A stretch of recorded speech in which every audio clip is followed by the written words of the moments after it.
All right, problem 79. What is the domain of the function shown on the graph below? And that sounds like a fancy word, but a function is just a rule. It's just a rule that maps from one set of numbers to another. And the set of numbers that it maps from is the domain, and the set of numbers that it maps to is the range. So if we were to, if this is a set of numbers, the domain, this is a set of numbers, the range, the function tells us how do we get from this number, someplace in the domain, to that number, someplace in the range, right? So in general, the domain is all the numbers for which this mapping or this function is defined. So in this example, oh boy, no, there's not enough space. Let me copy and paste it at the bottom of this thing. Now I have enough space.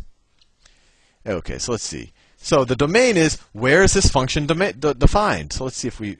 So this function is defined for x is equal to, and in general, when you plot it on the xy axis, the domain is all of the x values that you're defined over, and the range is all the y values. So the function is a mapping from x to y. So let's see where it's defined when x is equal to 4. It tells us we're mapping from x is equal to 4 to y is equal to -1. So it's defined for x is equal to 4, for x is equal to 5, for x is equal to 2, right? X is equal to 2, and it's defined for x is equal to 1. So it's defined for all of those numbers. That's the domain. This function is not defined. We don't know what happens when x is equal to -2. It's not defined. It tells us no. It doesn't tell us what y equals here.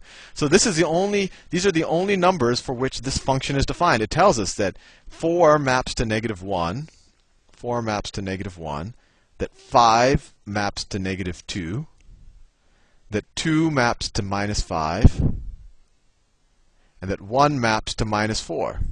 That's all it tells us. And this is actually the range. That's the range, and that's the domain. That's the domain. So let's see. 4, 5, 2, 1. 4, 5, 2, 1. Right? This is the domain. That's the set of all numbers for which the function is defined. This -1, 2, 5, and 4. This is the range right here. Right here. Choice B is the range. All right. I think we're on the last problem. This is going to be a lot of cutting and pasting. I don't know if it's going to fit. I have to shrink it. Okay. They said, which of the following is not a function? That's fascinating. Okay. I've copied it. And now I have pasted it, and it did all barely fit on this page. So which is not a function? And remember what I said in the beginning. I don't have space below here. Let's think about what a function is, and then we can look at the graph and it becomes. So a function is a mapping from one set to another, from set A to set B, where A is the domain and B is the range. And this is the important thing to realize about a function. So if this is set A, and if this is set B, that for any value in set A, it only maps to one value in set B. You cannot have this. You can't have one value in set A going to this value and going to another value. So let's see which of these. So that would not make it a function. You can't have one. If we say x is the domain, if this is the set of all values that we can put into x, and this is all the set of values that go into y, or that can be y, then one value of x can't produce two values of y, right? You can have it the other way around. You can have two different values of x producing the same value of y. And we'll think about what that is. So let's see. That's completely valid. Like, you could have two numbers. When x is equal to 2 and x is equal to 7, you can still have y equaling the same thing.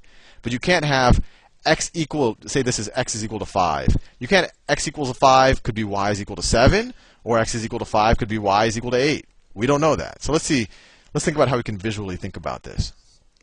So here, for every value, and for every value of x, we only have one definition for y, right? And people often call that the vertical line test. At no point on this graph can I draw a vertical line and it intersects it twice. If a vertical line intersected twice, that means for a given value of x, this function defines two different y's. Not going to happen. Now this function does for any given y have two different x's, right? For like that point and that point. But that's okay. That's completely fine. So for example, when x is equal to -1.5 and x is equal to 3, they point to the same number. So in that example, that's like, x is equal to -1.5 and x is equal to 3.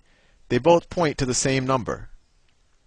That's completely okay, as long as one of these don't point to two separate numbers. So that magenta is what that first graph is doing. Same thing here. We have, for any given y, we can have two x's pointing to it. But for the vertical line, and this is fine. That's completely fine for a function. Now, when we talk about function inverses, well, I don't get too complicated. That's completely fine. But if we do the vertical line test, at no point can we draw a vertical line and get, for any given x, two separate y's. Same thing for here. Actually, here we have a complete one-to-one mapping. For any given x, there's one y. And I think here it should be clear that if I were to draw a vertical line, let's say right there, I have for one x, let's say for x is equal to 2, there's two. Actually, let's do it more interesting. For x is equal to 1, for x is equal to 1, it has two definitions. Oh, even better. For x is equal to 0, y could be minus 2 or plus 2. So that's the case that we said. For an x is equal to 0, it's pointing to plus 2, and it's pointing to minus 2. It's pointing to two different values, which you cannot have in a function. For a function for any given x, you can only define one y value. So this relation is not a function, D. Next question. I think this is the last.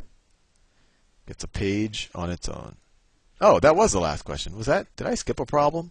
See, that was 80.